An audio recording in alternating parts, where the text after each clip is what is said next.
actualisé conformément aux instructions de la conférence des chefs d'État et de gouvernement pour servir de référentiel comptable unique dans tous les pays membres de l'OHADA, l'acte uniforme relatif aux droits comptables et à l'information financière et le CISCOHADA entreront en vigueur le 1er janvier 2018. Le présent séminaire vise à emmener ces spécialistes du droit des affaires à non seulement se frotter à ce nouvel outil, mais également et surtout être aguerris aux pratiques comptables locales, sous-régionales et internationales.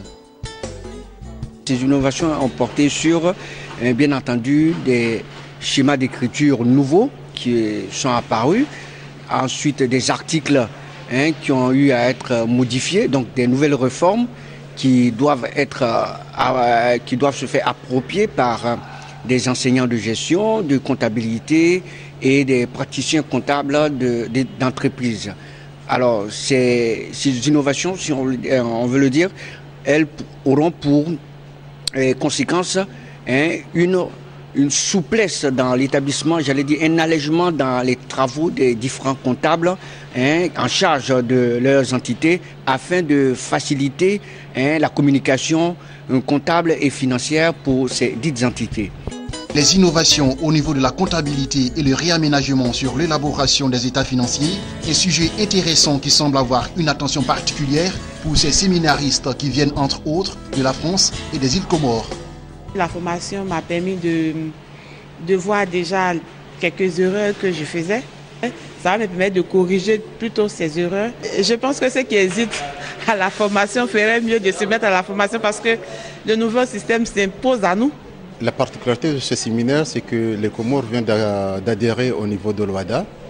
Et compte tenu de l'évolution du système comptable actuellement, nous nous intéressons si bien de voir comment cela se passe au niveau de l'espace OHADA. Ça me porte beaucoup de choses parce que le référentiel a été modifié dans le cadre de faciliter la transparence et la lisibilité des états financiers, notamment sur la consolidation des états financiers et la combinaison des états financiers. Nous, au niveau des Comores, on n'a pas encore travaillé sur le référentiel OHADA.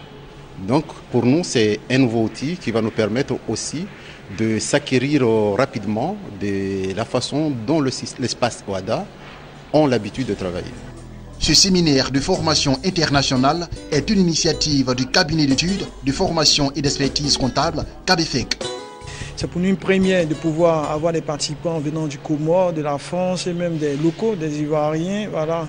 C'est très important pour ces personnes de venir s'abreuver. Vous savez, l'OHADA, c'est un peu notre espace au niveau de l'Afrique de l'Ouest.